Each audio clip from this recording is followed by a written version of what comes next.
پہلو لیے تھے یہاں. ایک اہل علم جو صحیح علماء ہیں ان کو ماننا اور ان پر طعن و تشنیع کرنا کتنا نقصان دہ ہے.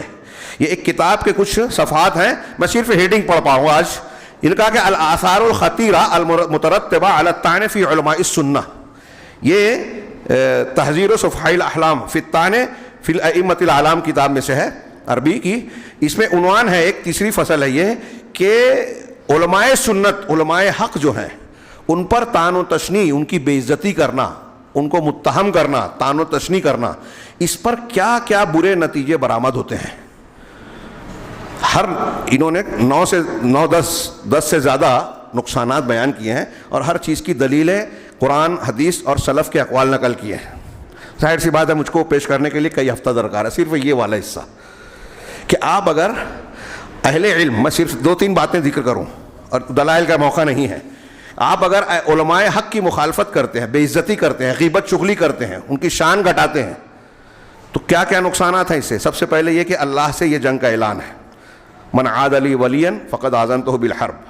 اس پر علماء کے اقوال ہیں, ہاں بہت سارے علماء کے اقوال ہیں جو میرے ہاتھ میں ہے لیکن ٹائم نہیں ہے, کہ اللہ کے اولیاء کون ہیں, ایمان والے اور متقی, اور ان میں سر فہرست وہ علماء ربانیین جو صحیح منہج اور حق والے ہیں, علم و عمل والے.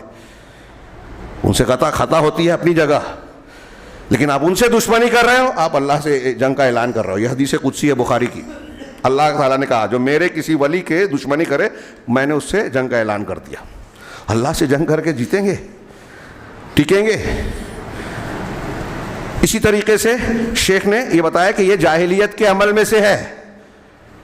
ہاں انہوں نے اس سلسلے میں بڑی پیاری دلیل دی شیخ فوزان یا شیخ ابن عثیمین کے قول سے, کہ انہوں نے قرآن سے دلیل دی. جب حضرت نوح علیہ السلام نے دعوت پیش کی, ان کی دعوت کو جن لوگوں نے مانا تو مخالفین نے کیا کہا, وَمَا نَرَاكَ إِلَّا اتَّبَعَكَ أَرَاذِلُونَا, کہ ہم یہ دیکھ رہے ہیں نوح علیہ السلام کہ آپ کی اتباع جو ہمارے رذیل لوگ ہیں, حقیر لوگ ہیں, چھوٹے لوگ ہیں, وہ کر رہے ہیں.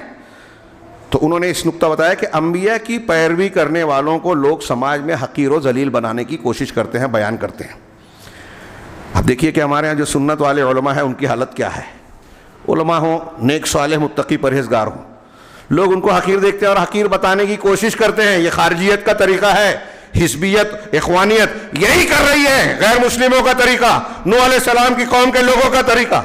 یہ کہہ رہے ہیں علماء کو حقیقت سے کوئی تعلق نہیں ہے, دعوت کا کام نہیں کر رہے ہیں, ان کو واقعات کا علم نہیں, یہ حیض و نفاس کے علماء ہیں, کتابوں میں لکھا ہے یہ سب. ان لوگوں نے عوام کو اور لوگوں کو جو ہے ان سے بدظن کیا علماء سے. اس میں نقصانات میں دیا ہے کہ علماء کی جو شان گھٹاتا ہے وہ شریعت کی شان گھٹاتا ہے, علم کی شان گھٹاتا ہے, دعوت کے عمل کو نقصان پہنچاتا ہے. اس میں انہوں نے جملہ لکھا, میں نے سوچنے لگا کہ ہمارے ہندوستان اور مالیگاؤں کے حالات سے بھی ان کو واقفیت ہے, عرب عالم ہے, کہ اس بنیاد پر کسی سے بغض کی بنیاد پر یہ کہا جاتا ہے اس کی تقریر نہیں سننا, اس کے خطبے میں نہیں جانا. انہوں نے مثال میں لکھا ہے اس کی نہیں سننا, اس کے ایسا کہے کہ وہ کیا کرتے ہیں, انہوں نے لکھا کہ ایسا کر کے وہ دعوت و تبلیغ کے کام میں رکاوٹ ڈال رہا ہے. یہ چھوٹی بات نہیں ہے, دین سے دور کر رہا ہے. آپ جب کسی عالم کی توثیق کی تردید کرتے ہو, اس کی شان پر دھبا لگاتے ہو, تو اس میں انہوں نے لکھا کہ اس کا نتیجہ کیا ہوتا ہے کہ عام آدمی اس سے استفادہ نہیں کرتا, اور وہ بہت ساری جو مفید باتیں بتاتا ہے عام آدمی اس کو سنتا نہیں ہے, سنتا ہے تو مانتا نہیں ہے کہ یہ تو ایسے ہیں. نتیجے میں آپ دین کو رد کر رہے ہو, دین کی دعوت اور تربیت کو آپ جو ہے اس پر قدغن لگا رہے, رکاوٹ ڈال رہے ہو.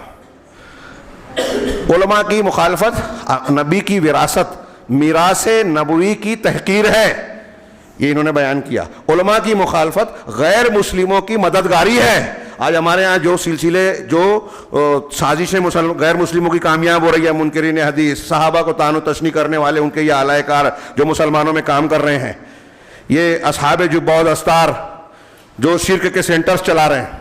ہاں آپ دیکھیں خفیہ خبریں, آج کا دور بڑا خبروں کے بارے میں, لیکن لوگ جانتے ہی نہیں ہیں. بڑے بڑے پیر صاحبان چرچ آف انگلینڈ سے, لندن سے, امریکہ سے وظیفہ پاتے ہیں, ان کو مدد ملتی ہے, ان کے اس میں جاتے ہیں. وہ قادری صاحب کی وہ آئی تھی, کلپ آئی تھی, چرچ میں جا کے جو ہے پادری سے جو ہے اس کو مؤدبانہ ملاقات کر رہے ہیں, ان کے ڈانس اور مجلس میں شریک ہو رہے ہیں. پاکستان کے ایک پادری مسلمان ہوئے عبداللہ پیٹر، اور سلیب ٹوٹ گئی، اس نے بتایا کہ پیر صاحبان کو میں پیسہ پہنچاتا تھا، میرے والد پہنچاتے تھے۔ اب وہ آ کے آپ کے اندر تزکیے کی بات کرتے ہیں اور پیسہ لے رہے ہیں چرچ آف انگلینڈ سے، کیا چاہتے ہیں؟ وہاں جا کے تقریر کر رہے ہیں کہ مسلمانوں میں خطرناک کون ہے، ان کے خلاف جھوٹی کمپلین دیتے ہیں، پولیس کو اس کو ضرورت ہے کہ فلاں کو پھنسانا ہے تو یہ لوگ اس کے لیے ویسا جیسا وہ کہتے ہیں وہ کرتے ہیں، بابری مسجد توڑنا ہے تو پورے ملک میں یہ لوگ تقریر کرتے پھرتے ہیں، کفر کا فتویٰ دیتے ہیں، استعمال ہوتے ہیں، اور ہمارا نوجوان اندھا ہو کے پیچھے جاتا ہے۔ ایک طرف یہ معاملہ ہے کہ علماء کی مخالفت کے کتنے نقصانات ہیں آپ کو اور ہم کو اندازہ ہی نہیں ہے۔ آپ سوچئے کہ دین حق آج کہاں ہے؟ اللہ تعالیٰ نے کہا ہے ان سے فَاسْأَلُوا أَهْلَ الذِّكْرِ إِن كُنتُمْ لَا تَعْلَمُونَ، اگر تم کو علم نہیں ہے تو اہل ذکر سے پوچھو۔ یہ اہل ذکر کون ہیں؟ الٹے سیدھے واقعات بتانے والے نہیں، قرآن حدیث کو جاننے والے، اس پر عمل کرنے والے، صحیح عقیدے اور صحیح منہج والے۔ لیکن ان کو تو ٹانگ کھینچ کھینچ کے جو ہے دفن کرنے کی کوشش کر لی آپ نے۔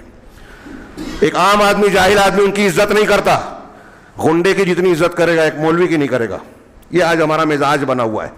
ہاں، اندازہ لگائیے ہم کہاں جا رہے ہیں۔ یہ نقصانات ہیں، میں نے بہت ہلکا اور بہت کم بیان کیا۔